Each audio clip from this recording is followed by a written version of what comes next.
Hi, and welcome again to Cards and Cardboard. Today we're going to be reviewing a game called Specter by Plaid Hat. Plaid Hat has been one of the companies that I've kept an eye on for a while here on the show.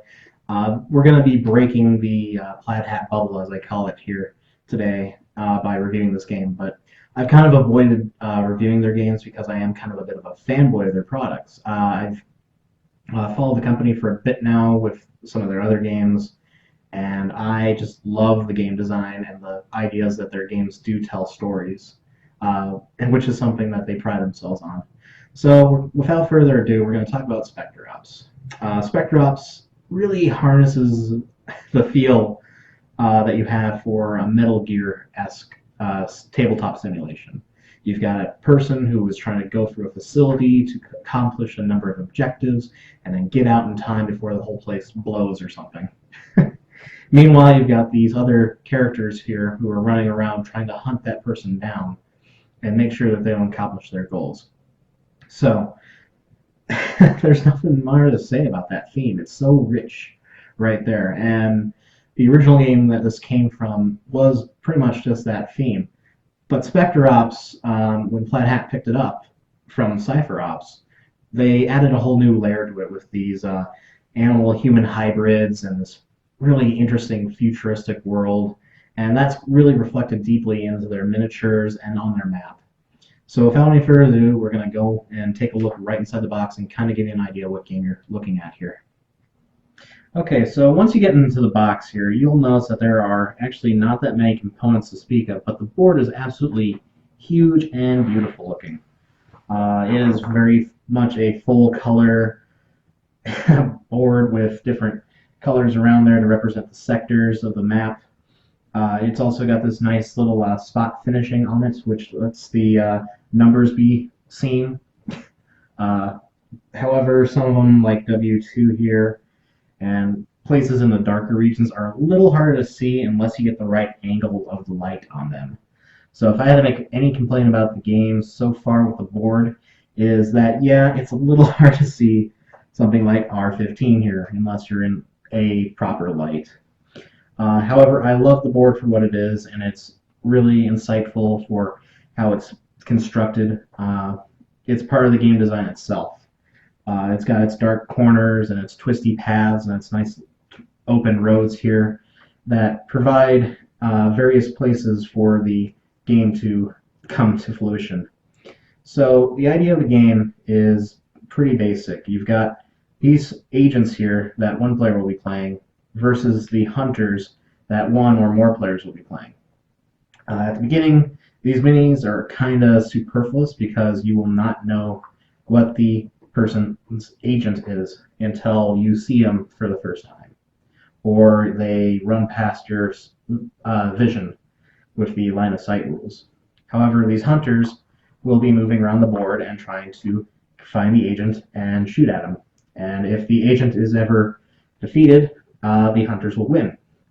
Now, meanwhile, the agent will have a number of objectives set up in different regions of the board, usually in places in 4 different regions in order to complete. These are also determined on the player mat that we'll get into later. But these are known usually to the hunters, unless, of course, there's one of the variants where there are 3 players, in which case, or 4 agents, in which case the hunter will have, the hunter players will not have the ability to know where these objectives exactly are. So it'll be one of those cases where actually the agent will be traveling by, they'll complete an objective, and suddenly in this sector, they will have their objective complete there before they start running off. And that'll be the only clue that the hunters will get at that time. Oh, so when people say it's Metal Gear the game, they really are not joking about that, because things are based purely on line of sight with these hunters. So, for example, we have our hunter here in this junction. Since it is a road, he has clear sight all the way up and down this road. So he's got a road here, so he sees everything in this line. He can see everything down this way, and he can see everything down this way. But also, since he's standing there, he can see up into this little crevice, and his vision stops here. So, vision is everything.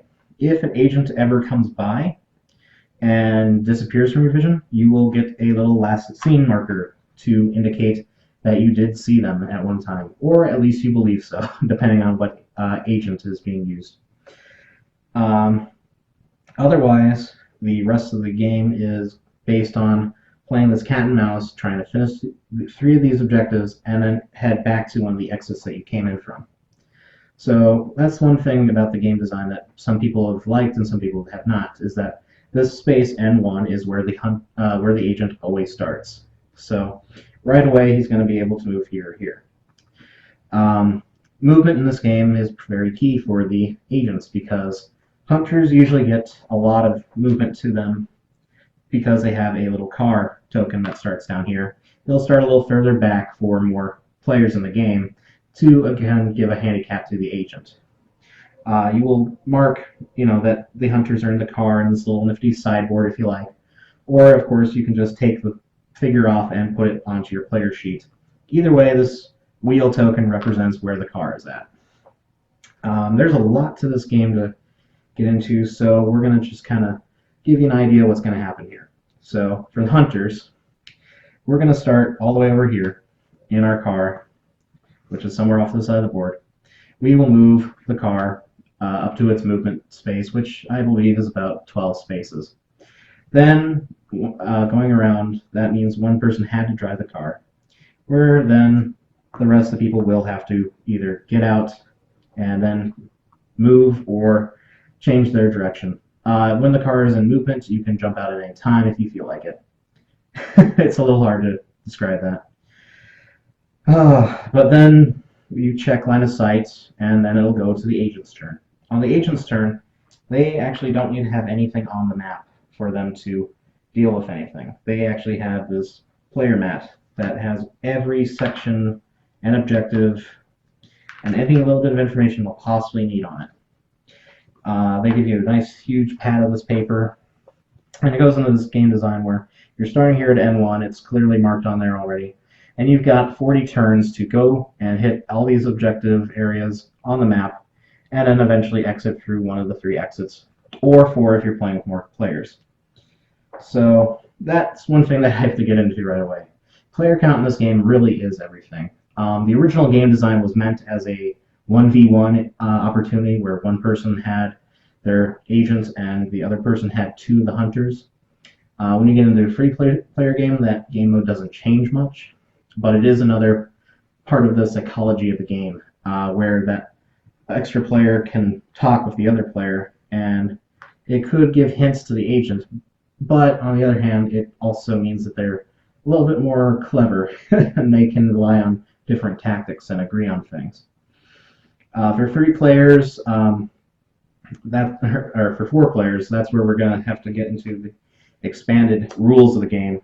When you get 4 players, you actually gain 2 additional HP for your agent, and you get yet another exit available to you.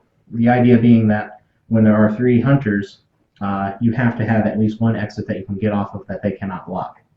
Because as an agent, you can never go through the same space as a hunter. However, the hunters are allowed to drop upon you. So there's a lot of nuances to these rules. Now, that's kind of just it in brief. So say we have our agent up here. We didn't know he was up there, but we move our 1, 2, 3, 4, and suddenly, well, for this case, we're going to say we ended up there, and we see the agent there. Now, conflict is pretty simple in this game. I count that he's 3 spaces away.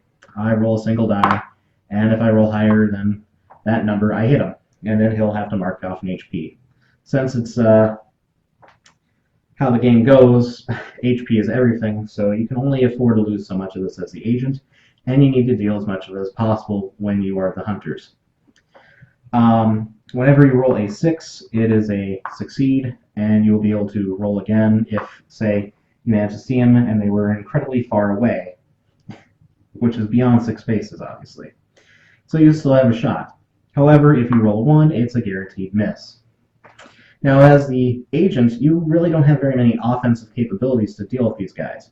However, in the beginning of the game, you get a number of gear cards that are going to be secret for you, and are a bane to the hunters. So there's things like power fields and proximity mines, and not to mention your unique agent abilities, such as Orangutan's ability to shrug off extra damage, but also have an offensive capability where he will be known where he's at, but he also stuns all the hunters around him. Or Cobra's ability, where if an agent lands directly on him, he will stun them and be able to get away without any damage.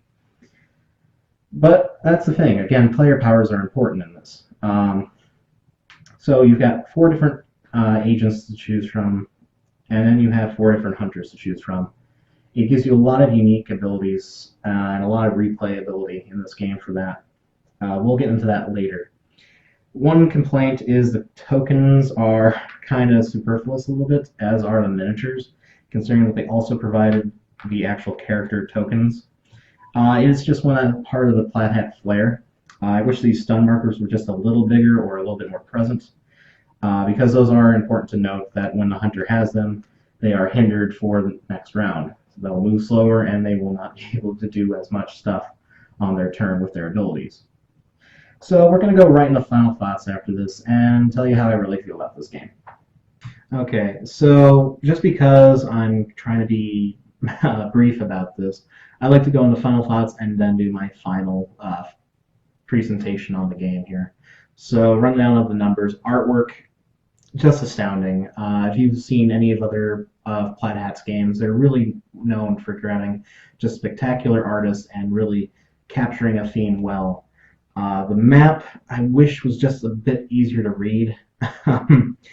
I guess it doesn't matter so much, mostly because the hunters are the ones moving around it and making sure that they don't end up on spaces they're not allowed to, such as walls and stuff.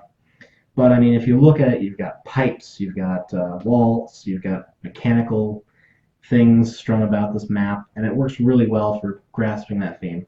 The miniatures and the tokens are just a little bit over the top, almost. The miniatures are well detailed, well sculpted. I would love to paint mine up someday, or see have someone else paint them up, because they're just so detailed in what they're trying to do. And they could have easily gotten away with using tokens instead. Just that kind of production value is what really lifts this game above others of its kind. Oh, so honestly, art, I have to give it a pretty solid 8. The only thing is I really wish the board was easier to read. The cards are easy to make out, the text is good for what there is of it. The tokens work for what they are, but that's more into the actual components of the game. So, component-wise, you know, this game could have easily gotten away with more or less components, and it has like a happy balance of where it's at right now. The board itself is, again, the main component of this game. The pad of paper is a really nice addition, and you're going to have at least 50 or so games before you need to think about getting a new one of those, or starting to print off your own off the website. The miniatures are solid, maybe a little bendy at places, but plastic ones do that no matter what you do, unless it's hard plastic, in which case they do break. And thankfully these don't feel like they're going to break. I would love to see maybe an upgrade to this game for the components, because the Raxon Pharmaceuticals logo is nice, and the Agents of Arc symbols is nice as well. But something like an acrylic token would really make it pop up on the board just that much more. Maybe if you got a lot of the little exclamation points from concept and put those where the last scene markers were, it'd be that just little thematic flair from Metal Gear that you would want in your game. That being said, I cannot forgive these little stun markers. They're too small and they're fiddly, and I can barely pick them up with my big fingers. So definitely those need a change, or some sort of thing needs to be upgraded there. But that's really a nitpick on the quality of this game based on the components. So I'm going to give that pretty solid 9. I can't really say that it's hard to beat this. This is one of the reasons why I have the Plaid Hat band to begin with, because I just didn't want to seem too fanboy on this. But when they give you this kind of thing to present, it's really hard not to be a little ensnared by it. Now, going into the gameplay, I have to give this, honestly, about a 6 or 7. Uh, the higher count games with the 5 players uh, is a little. Uh, it's not something I would do it very often because they've got that built-in hidden trader mechanic, which is really fun and nice for maybe 1 or 2 games. But for something that you're going to repeat play a lot, it kind of can get a little weird. um, but the base games for like 2 players is actually really solid, and that's something that you and your spouse could easily take turns playing. You know, one person's the hunters, one person's the agent, and you're going to have a lot of replay value there. Um, there's a few nuances that you're going to have to find out in the FAQs, such as how vehicles move uh, and dealing with line of sight and stuff. But once you figure them out, it's not all that hard. Particularly dealing with some of the special actions that come with the car is where a lot of the rules get a little fiddly. The car can only move so many spaces. You have to have someone in the car in order to move it, unless you're the puppeteer, which has the ability to move the car wherever he's at. And yes, he can do that on his turn whenever he feels like, instead of a movement. And you got this other thing where, okay, every time you go into or out of the car, it's supposed to end your movement. And, you know, you got to figure out that stuff. Not to mention the other character, the gun, has a few abilities that deal with his line of sight and how he can shoot things. Again, these are little fiddly rules that, if you don't know them, could get a little annoying. And that's why I give the gameplay such a low score that when I normally do. However, replayability, oh gosh, that's a solid 8 right there for the replayability. Again, that's more the lower end, and the mixed player counts can really affect that number. And depending on how you feel about the hidden trader game versus the tight 2-player experience of a strategic, you know, I'm moving here, you're moving there, kind of abstract style game, that's really where I feel the flavor was the best for my experiences with the game. But that's just my personal playstyle. I completely understand the hidden trader mechanic for people who like that. I know I didn't really bring that up much in the review beforehand, but you know, it's a good way to balance again that problem that the agent has, that he's always outnumbered, and this gameplay mode offers that escape for someone to join in the little secrets that you're trying to play. Oh, so I think I gave that a number of 7. I want to say 7, solid on that. Final thoughts, however. I mean, I'm going to have to still stick with that 7. It's a good number. It's a solid number. This is a game I have some issues pulling out every game night, but definitely when you're in the mood for this game, it's really going to hit that spot.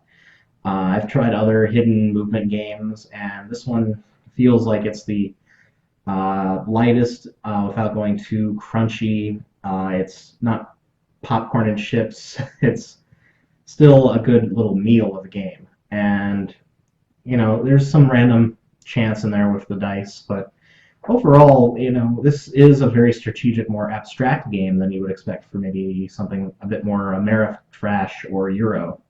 So definitely think about that in your purchasing decision if you want to look at this game. So in the future, we're going to probably bring up some other Plaid Hat games here. I do have a sizable little collection of them, and some of them are pretty expansive. But when it comes down to it, I'm going to be as honest as possible. So if you feel like my reviews are maybe a little too high or a little too low, just know that this is from my point of view, and I'm trying to be as objective as possible for your benefit and not just mine. But, you know, when they give you production value like this game, it's kind of disappointing to hear that people are critical on the gameplay elements when this is actually a very decent game in design. And this is not even done by Plaid Hat's normal staff, even, as it was a joint venture that they tried out for the first time. When we go into some of the other games, that's more of their people from inside their own wheelhouse. So keep that in mind as we move through the future here on this show. And again, thank you for watching Cards and Cardboard. We are working very hard to improve our audio quality and to improve our video quality. And we want feedback as much as we can. Please like, comment, subscribe. We're going to keep doing this weekly as long as you keep watching. So let us know that you're watching. Have a good night.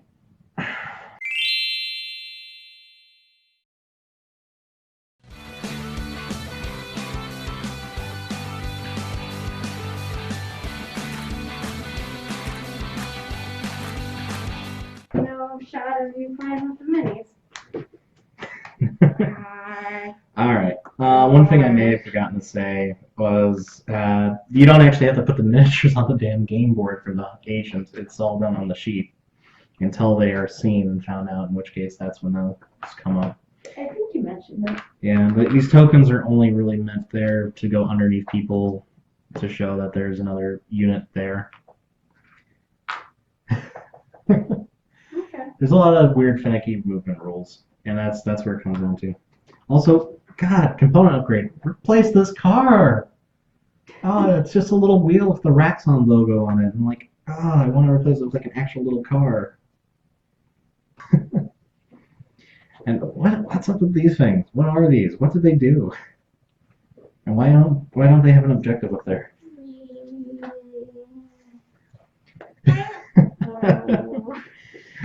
The hunters actually look like bosses from Metal Gear, though. You know, like you have the weird robot thing. You got the guy with the guns and the eyeglasses and big ass wolf, and of course the weird psychic guy. So you kind of got like the Metal Gear feel there.